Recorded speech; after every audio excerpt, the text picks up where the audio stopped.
Սիրելի հեռուստադիտողներ, Գոյամարտ հեռուստասերիալը վերածվել է իսկական մահացու շախմատային պարտիայի, որտեղ սոհասեղանին դրված են ամենահարազատ մարդկանց կյանքերը։ Այսօր մենք ականատես եղանք այնպիսի անսպասելի շրջադարձերի, որոնք ապացուցում են, անկյուն քշված վախկոտը կարող է վերածվել ամենավտանգավոր գիշատիչի։ Ինչպես և սպասվում էր, Հունանը չէր կարող ներել իր կայսրության գողությունը։ Նա գտնում է փախստական Ավոյի հետքն ու դիմում իր ամենադաժան մեթոդին։ Առևանգում է նրա կնոջը Ռոզիին և նրա զավակին։ Այս քայլով նա ստիպում է Ավոյին վերադառնալ Հայաստան։ Նրանց հանդիպումը վերածվում է կատաղի բռնցքամարտի, որից հետո տեսարանը տեղափոխվում է Հունանի աշխատասենյակ։ Հունանը սեղանին է դնում բիզնեսները հետ վերադարձնելու փաստաթղթերն ու դնում սարսափելի պայման։ Ստորագրիր, հակառակ դեպքում Ռոզին ու երեխան կմահանան։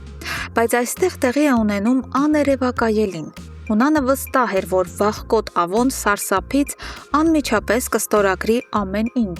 սակայն Ավոն ոչ միայն հրաժարվում է ստորագրել, այլև նայելով Հունանի աչքերին, սպառնում է, որ նա դաժանաբար պատասխան է տալու իր արածի համար։ Հունանն ուղղակի շոկի մեջ է։ Նա գիտեր, որ Ավոն ստոր ու խորամանկ է, բայց որ նրա մեջ այսքան անվախություն ու համարձակություն կա, չէր էլ կարող պատկերացնել։ Խելքը գլուխը հավաքելու համար Ավոյին նետում են նկուղ։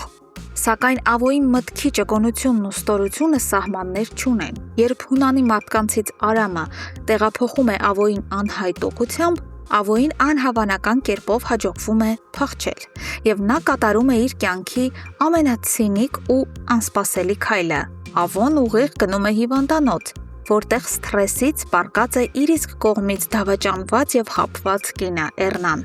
Ավոն առևանգում է սեփական կնոջը։ Հաշիվը հավասարվում է։ Ավոն զանգահարում է Հունանին և դնում իր պայմանը։ Եթե Ռոզին ու երեխան ազատ չարձակվեն, Էռնան կմահանա։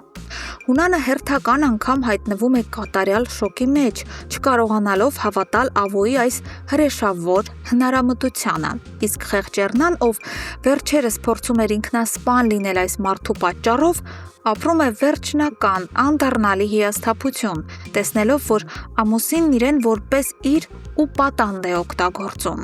Բայց եկեք բացահայտենք մի շատ հետաքրքիր փաստ, որը փոխում է Ավոյի մոտիվացիայի ընկալումը։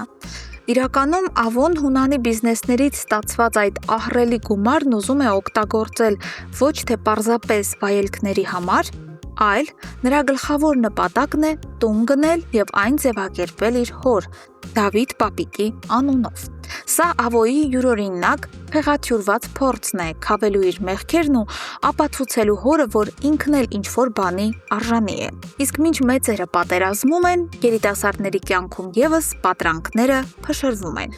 Գրիշոն գտնվելով բանտում զանգահարում է Մանանին, միամտաբար հույս ունենալով լսել գոնե մեկ ջերմ մխիթարող խոսք, չէ՞ որ նա միշտ իրեն համարել է ամենազոր, կարծելով, թե ինչ էլ անի, Մանանը երբեք չի հրաժարվի իրենից, սակայն Մանանի պատասխանը հնչում է որպես մահավճիռ։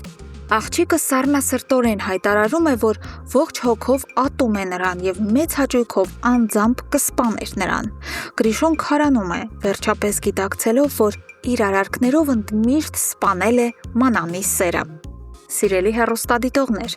ինչ եք կարծում, ինչպես կավարտվի Հունանի և Ավոյի այս մահացու փոխանակումը։ Կների արդյոք Դավիթ պապիկը Ավոյին, եթե իմանա, որ այդ արյունոտ գումարներով տուն է գնվել իր համար։ Անպայման կիսվեք ձեր վարկածներով և կանխատեսումներով մեկնաբանություններում։ Մենք անհամբեր կարդում ենք ձեր յուրաքանչյուր կարծիքը։